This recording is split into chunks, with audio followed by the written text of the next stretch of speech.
स्वागत है आपका फिर से आइडियल इंग्लिश क्लास में नए वीडियो के साथ।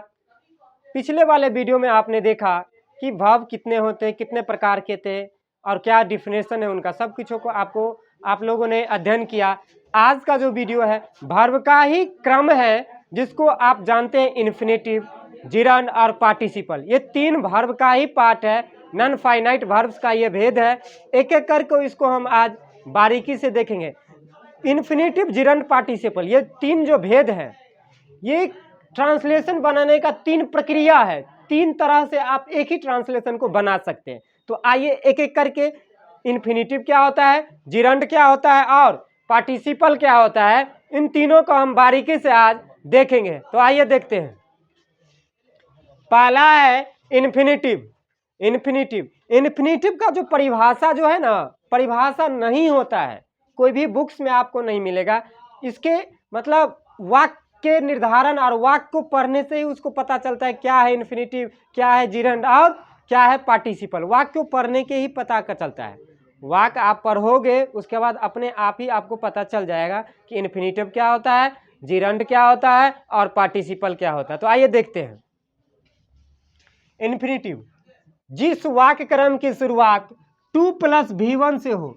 V1 टू तो प्रीपोजिशन है। V1 जितने भी वर्ब है दुनिया में सबका पहला रूप। अब वर्ब तो बहुत है, अनंत है, तो सब वर्ब को तो हम लिख नहीं पाएंगे, इसलिए दुनिया का जितना भी वर्ब है सबका पहला रूप, जिसको V1 हम कहते हैं, आप लोग कहते हैं या हम कहते हैं, सभी दुनिया में सब जानते हैं V1 वर्ब का पहला रूप को V1 कहते हैं। तो आइए, तो दुनिया का कोई भी वाक्य क्रम हो जिसकी शुरुआत 2 और प्लस में V1 लगा हो, मतलब 2 के साथ में क्या लगा रहेगा, V1, क्या लगा रहेगा, V1 लगा रहेगा। समझ गए आप लोग।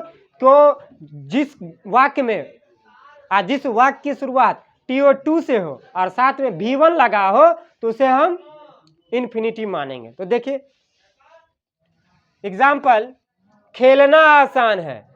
खेलना आसान है, तो खेलना का वर्ड क्या होगा, तो प्ले। तो प्ले क्या लिखा है, 2 + V, मतलब 2 दे दिया, वर्ब का पहला रूप, वर्ब का प्ले का पहला रूप क्या होता है, प्ले। प्ले क्या है, आसान है, तो इजी। आसान का हिंदी क्या होता है, इजी। ठीक उसी तरह से पढ़ना कठिन नहीं है, to read is not hard. कठिन को इंग्लिश में हार्ड कहते हैं या डिफिकल्ट भी कहते हैं। वहां जाना कठिन नहीं था, to go there was not hard. अब वाज था के लिए आया है, था के लिए हम वाज का प्रयोग करते हैं और वर का प्रयोग करते हैं। कल के वीडियो में आपने देखा होगा, या नहीं तो चैनल का जो वीडियो है पर्सन और नंबर और सेंटेंस, इन तीनों को जरूर आप लोग देखिए, चेकआउट कर लीजिए। अगला है जिरंड। आपने देखा कि इन्फिनेटिव सेंटेंस किसको कहा जाएगा, जिस वाक्य क्रम की शुरुआत 2 + V1 से हो और 2 + V1 से हो, उसे आप क्या कहेंगे, इन्फिनेटिव। और जिन वाक्य क्रम की शुरुआत V4 से होगी उसे जिरंड कहेंगे। तो देखिए, जिस वाक्य क्रम की शुरुआत V4 से होती है वह जिरंड कहलाता है। जैसे खेलना आसान है तो प्लेइंग इज इजी, पढ़ना कठिन नहीं है तो रीडिंग इज नॉट इजी। तो इसमें आपने देखा कि V4 में बदलना है वर्ब को। यहाँ पे V1 था इन्फिनेटिव में, जिरंड में क्या हो गया, प्ले प्लेइंग में बदल गया, V4 में बदल गया और 2 जो है हट गया। 2 क्या है, हट गया। इन्फिनेटिव में 2 + V1 का प्रयोग किए और जिरंड में क्या है, 2 को हटा करके वर्ब V1 जो था उसको हम V4 में बदल दिए। वहां जाना कठिन नहीं था, going there was not hard, वहां जाना कठिन नहीं था। क्लियर है। तो जिरंड आपने देखा कि जिरंड का ट्रांसलेशन कैसे बनेगा, जिरंड के सेंटेंस को कैसे लिखा जाता है और पढ़ा जाता है और कैसे बनाया जाता है, वो आपने देखा। आप देखिए पार्टिसिपल, जिस वाक्य क्रम की शुरुआत इट से हो, IT, इट, I और T है, इट से हो और इन्फिनेटिव 2 + V1, इन्फिनेटिव किसको कहें, 2 + V1 को, 2 + V1 को ही इन्फिनेटिव कहा जाता है। मतलब जिस वाक्य क्रम की शुरुआत, दुनिया का कोई भी सेंटेंस हो और जिस वाक्य क्रम की शुरुआत IT, इट से हो और इन्फिनेटिव के साथ, मतलब 2 + V1 के साथ प्रयोग होता हो, तो उसे आप क्या कहेंगे, पार्टिसिपल कहेंगे। क्या कहेंगे, पार्टिसिपल कहेंगे। जिन वाक्य क्रम की शुरुआत IT, इट से हो और 2 + V1 अर्थात इन्फिनेटिव के साथ प्रयोग होता हो, उसे आप क्या कहेंगे, पार्टिसिपल कहेंगे। तो आइए देखते हैं कैसे आप इसको समझते हैं और समझाते हैं आपको। आइए एक एक करके देखते हैं। जैसे खेलना आसान है, तीनों का ट्रांसलेशन एक ही है, बस बनाने का तरीका अलग अलग हो जाएगा। 3 तरीके से एक ही ट्रांसलेशन बनेगा। तो देखिए क्या कर रहा है, खेलना आसान है तो सेंटेंस में क्या करें, इट से हो तो इट इज दे देंगे, इट इज दे देंगे। और एक ट्रिक समझा देते हैं। इन्फिनिटिव का जो सेंटेंस है ना उसको देखिए आप, टू प्ले इज इजी है ना जी, इसी ट्रांसलेशन का इंग्लिश, इसी वाक्य का इंग्लिश जो है टू प्ले इज इजी है। तो अब देखिए पार्टिसिपल में क्या है, आई टी इट को कॉमन ले लेंगे शुरू में, आई टी इट को कॉमन ले लेंगे। इन्फिनिटिव वाले सेंटेंस में देखिए जो लास्ट में है उसको शुरू में रख देंगे इजी जी, और शुरू में जो है उसको लास्ट में कर देंगे। तो बन गया sentence, it is easy to play.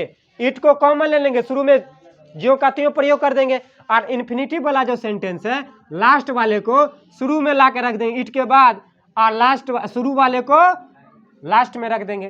तो पार्टिसिपल का जो सेंटेंस है आपका तैयार हो जाता है।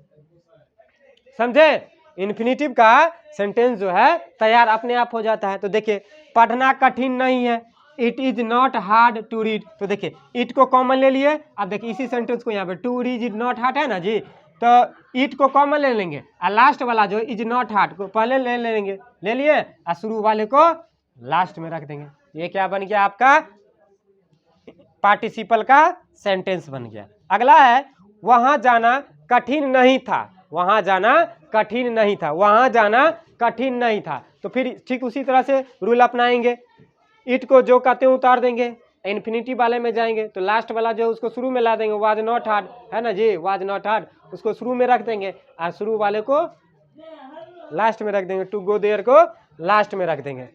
तो आपने देखा कि इन्फिनिटिव, जिरंड और पार्टिसिपल का प्रयोग और किस तरह से एक ही ट्रांसलेशन को 3 तरह से बनाया जाता है, आपने बारीकी से देखा। आशा है कि आपको यह वीडियो और यह जो सीरीज है वर्ब का वो आपको बहुत ही अच्छा से समझ में आया होगा और बढ़िया से आपने समझा होगा। आप लोग भी कुछ सेंटेंस खुद से लिख करके खुद से ट्राई करें इन्फिनिटिव, जिरंड और पार्टिसिपल पर बनाने का, ताकि आप लोग को प्रैक्टिस हो जाए और इन चीज़ों को आप बारीकी से समझ सके। तो आप लोग वीडियो को प्यार दीजिए, लाइक करिए, सब्सक्राइब करिए, शेयर करिए दोस्तों के साथ, कि सभी बच्चों को और सभी स्टूडेंट्स को हर कुछ पता चले अंग्रेजी के बारे में मेरे माध्यम से। तो धन्यवाद, मिलते हैं आपसे अगले वीडियो में नए वीडियो के साथ।